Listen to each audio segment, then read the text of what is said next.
Ranking every marathon runner shell. Now, this video is me doing the dumbest thing possible, trying to rank all the runner shells before the game is even out. Now, I have not played marathon. I haven't even played during a closed playtest. So doing this with no knowledge outside of a couple trailers is pretty dumb, especially since what I say today could be the exact opposite upon release.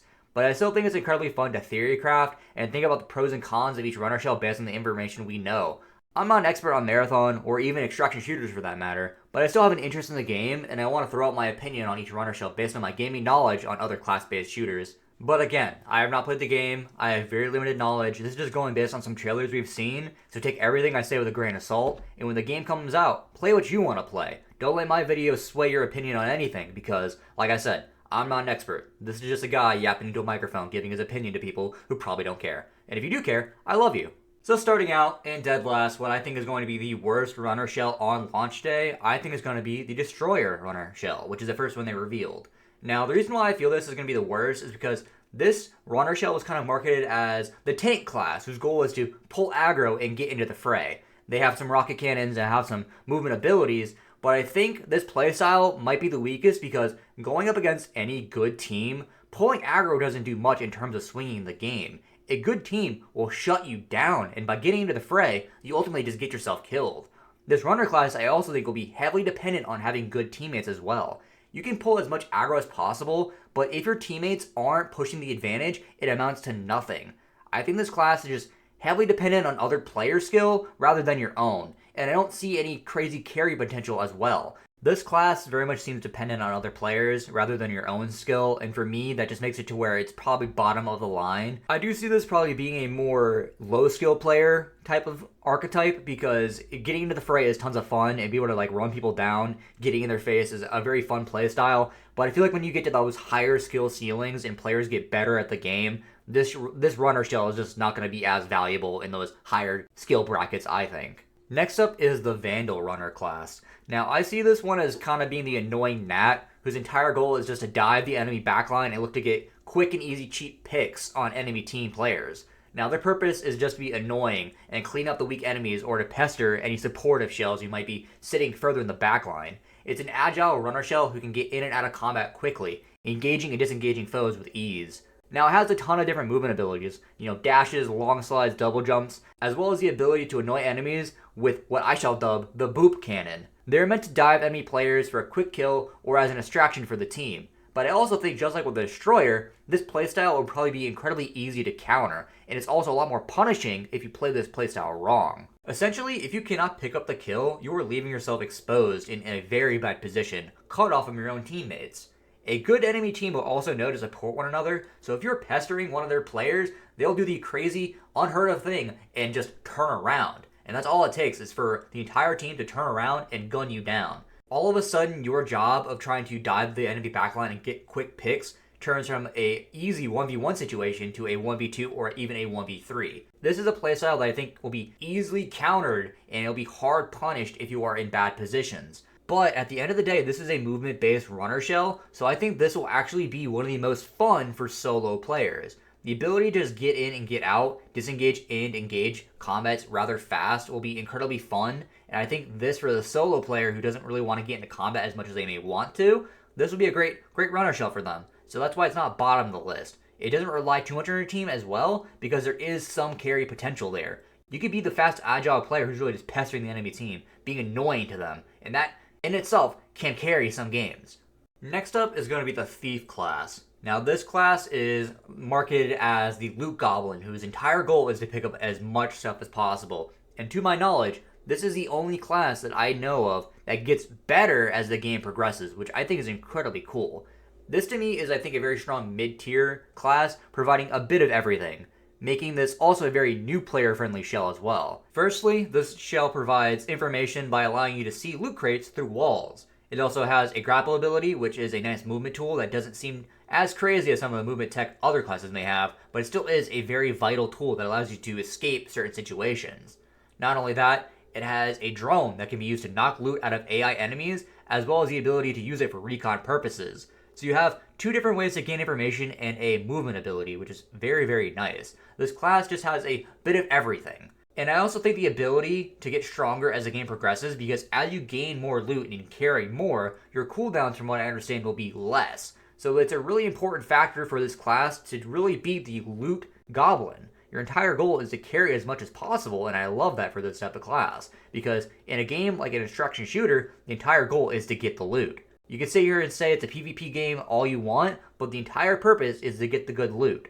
One other thing I want to note is regarding that ability to look at loot crates through the walls. That's not just a tool to know where loot is, it's also a tool to know what has been looted. You know, if you are passing through an area that you don't think has been touched by other players, you can use this ability to determine, have people been here before? And that's a very powerful tool, because information in a game like this is the most important thing in the entire game. Next up is the Assassin class, which this is the sneaky, stealthy class whose entire goal is to just never be seen by the enemy players. But what I also think it's meant to do is it's meant to get the quick pick on an enemy team. Now the problem with Destroyer and Vandal is that oftentimes the enemy has a good idea of where they're being engaged from. You know, if they see a Destroyer charging right at them, they know shoot in that direction. But Stealth allows the Assassin to just never give them a good idea or indicator of where they're being attacked from. I look at this class for pulling off clean kills or for cleanups on weak targets similar to Vandal, but I think Assassin will have a much easier time of doing that. The main power is the smokescreen invisibility, which screams to me as a get out of jail free card, because if you're ever pressured, pop the smoke bomb, immediately disengage a target, and you are just safe. They won't know where you went. Invisibility has proven to be one of the most annoying things in Destiny 2 after many nerfs, and I see that being no different here. The ability to kill a target, disengage so easily, not allowing anyone to know where you're at, is just incredibly good for carry potential, because there's so much outplay with this class. I fully expect to see full-on 1v3 situations where it's just a single assassin deleting entire teams because of how good they are with the stealth mechanic. Invisibility is one of those things that even good players I think will struggle against, and an average assassin player becoming invisible is just a powerful tool. In my opinion, invisibility really just benefits the worst of players, and it's a detriment for good players, because even at the higher skill brackets, it's annoying to go against. It makes the enemy team's job entirely harder to deal with you, and it makes your job a lot easier. I also don't feel like this class will rely much on a team composition either, as oftentimes the other classes will probably be playing around you and your pick kills. I see Assassin kind of being the first strike, the spearhead to engage a 3v3 situation, getting the easy drop on somebody, and really it's going to be a coin toss on which Assassin gets the first kill. Not only that, out of any class, I see this one being the best for the solo player out of any of the other runner shells, because it just allows you to just not engage people if you don't choose to. You have the ability to play the game so safe because you can avoid everybody all the time. Next up, the second best runner shell that I think will be in the game at launch will be Triage, the healing class. Because healing is always important, but it's also one of the most incredibly dependent on your own team in their skill. But a good triage, I think, will carry. A good triage absolutely has tons and tons of carry potential, taking even a bad team into a very good one. Now, out of any class, I think this grants the biggest swing potential on the outcome of a match. A good healer quite literally makes the game, and they have so many good tools in order to do that. First thing, they have the ability to revive down teammates from a distance. That alone is awesome because it allows you to pick up teammates without risking your own life. This is a very vital tool, and getting the quick revive can really be the difference maker between a win or a loss.